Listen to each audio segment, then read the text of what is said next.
To ensure good job opportunities remain available for Singaporeans, we must work to build strong and viable businesses for the future. I set up the Emerging Stronger Task Force to plan for the post-COVID world, to study how we can emerge stronger. The Emerging Stronger Task Force will work with the Future Economy subcommittees to study how sectors can adjust to the many challenges that are coming. They will draw on support from industry experts and consultancy firms to come up with actionable recommendations.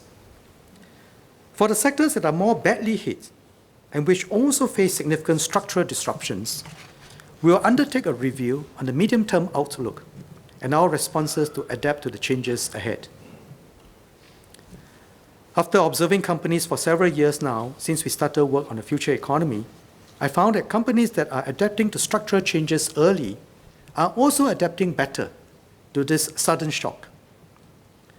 If change is a constant, innovation and resilience are simply manifestations of our ability to deal with change, be it persistent or sudden.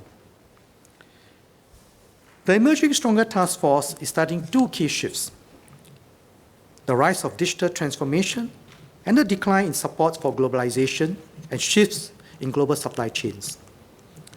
These shifts were already taking place, but COVID-19 has accelerated them. Our businesses must adapt, and we will support them in this. To accelerate change, I will allocate more than $500 million to support businesses in their digital transformation. Those who are willing to transform will not be left behind. Our augmented support for digital transformation in this budget has three groups.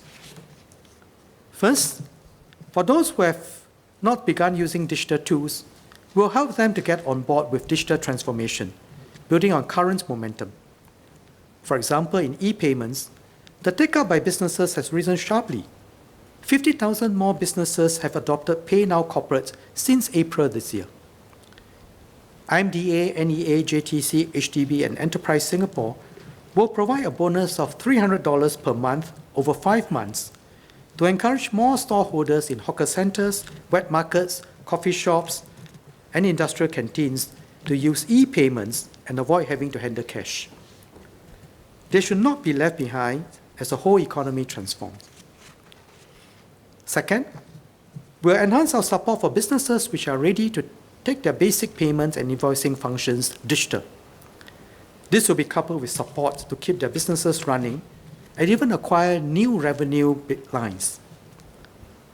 We'll help businesses to implement safe management measures and business continuity strategies to adapt to new post-COVID norms, an area that the Singapore Business Federation suggested supporting.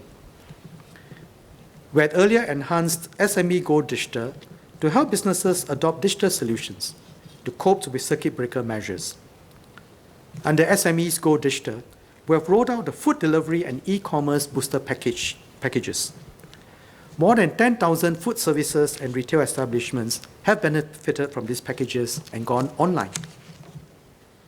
To give a further boost, we'll introduce a digital resilience bonus to help businesses take their next step to digitalise. We'll start with the F&B and retail sectors, which are most affected by the safe distancing requirements as we reopen the economy. Eligible businesses can receive a payout of up to $5,000 if they adopt Pay Now Corporate and e-invoicing, as well as business process or e-commerce solutions. Details are in the annex. Third, businesses which already have basic digital capabilities should deepen their digital transformation. We will help them make use of advanced digital tools in an integrated way. The Digital Resilience Bonus will have an additional tier of $5,000 for F&B and retail businesses, which also incorporates advanced solutions. I will also set aside $250 million to help businesses digitalize in partnership with digital platform solution providers and industry champions. For example, developing offline to online business models to access new domestic revenue streams and international demand. This will mitigate the impact of COVID-19 on revenue. To capitalize partnerships, We will introduce a set of national innovation challenges, riding on the success of the open innovation platforms. With the national innovation challenges, we'll focus on partnerships to develop industry-led solutions to the challenges that all businesses are grappling with, starting with how we can reopen Singapore safely to achieve safe workplaces, safe homes, safe schools, and safe commuting. The relevant agencies will articulate the critical problems that we are seeking to solve, or the leap that we are hoping to make. We hope that corporates, startups, and others in the private and people sectors can step forward to form partnerships to provide solutions that can be scaled. The governments will provide support for this innovation drive.